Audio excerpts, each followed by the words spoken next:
first fan service review. I hope you're enjoying our new format. It's the first time we've done it. Live TV is always fun. We'll get the kinks worked out. But for our first review, I want to tackle Dungeon Command, which is this very modular, awesome, very strategic combat game from Wizards of the Coast. As you can see, you'll get there's 3 armies out right now, and everything you need to play is in a box for each army. So of course you'll have to have multiple armies, but you get these fully painted miniatures, which are really awesome. This is like the bug. So this is like your general setup. You'll have like your 4 tiles, I guess, that make up your map. And the whole idea is that you have to use your cards instead of dice to battle. And so it's kind of like playing Magic the Gathering. For those who play Magic the Gathering, you'll kind of understand the basis of this game. You have to think because there's no dice. And if you don't think, it'll go really wrong. Like when I played this with Pyro, he pulled out all of his big guns to begin with, and I had my small group, and I totally schooled him the entire time. I mean, it was the saddest fight ever. Like, I can't even describe how bad it was. He hangs his head in shame to this day.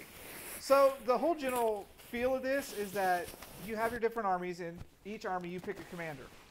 And there's 2 different commanders per deck, and the whole thing works on a morale system.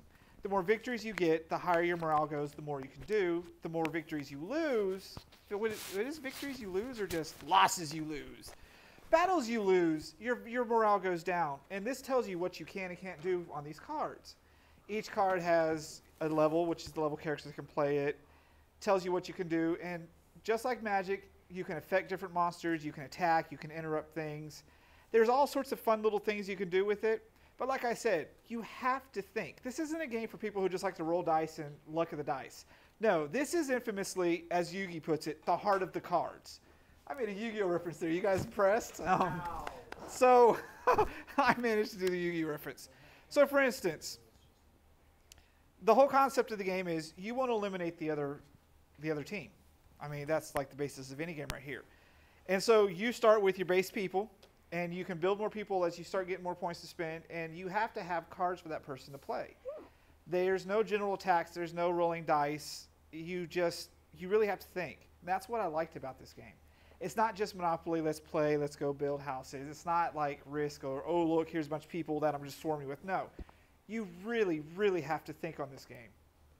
So, like I said, the problem with not thinking on the game is, I guess to be totally fair to Pyro's situation, he's not used to games like this. So it was kind of a wide opener. But like I'm pretty sure Death and Anna would be used to games like this because they're more of the RPGers. This is a very RPG game. Death and who? Bunny, sorry. Death and Bunny, this is more of our type of game. And the thing I like about the most about these games from Wizards of the Coast is they're all part of the adventure game system, which means they can work with any of the other games in that line, like Legend of Drizzt, which we have, which is an explore as you go, exact same time of situation, Castle Ravenloft, everything that's part of the adventure system, you get here. You even get the cards that you need to play with the adventure system, which is a little bit more simple than, you know, playing out cards like this. I played, when we played, which one did I play? The Heart of Cormor, which is like your typical knights, dragons, soldiers. Pyro played the Sting of Lolith, which is like insect people, like spiders. He knows I hate spiders, so he played spiders. He had the Spider Queen. Lots of things to do, and each team played completely differently. My team was about keeping together, using bonuses for each other. His team was about striking from far and trying to hide. Of course, he didn't strike from far and trying to hide. He just kind of struck from up close and let me totally kill his insect creature. That was my greatest victory. You know, I'm going to lord it over him. I'm going to lord it over Pyro really easily. That was my greatest victory because this was his big creature. He pulled it out right at the start, and I swarmed it and killed it. This was my big creature. I pulled it out in his spawn point so he couldn't bring any more monsters on the board. I'll have you know that I do not like attacking from a distance. I like to be up close and personal. Pyro's trying to defend himself. So, and now they just released the Tyranny of Goblins, and they have an Undead set coming out. Fantastic game. If you like just getting together and thinking and strategizing and plotting your moves, kind of like a real-time strategy, this is definitely the type of setup for you. Anything in the adventure line is a setup for that because it's all adventure as you go. That's what we love about it. And you can interact with them all. They all work together, and it's simply fantastic. Not to mention they're fully painted. Do you know how rare it is to get games with fully painted miniatures these days? You have to paint them yourselves, and these paint jobs are not bad. They are really, really not bad.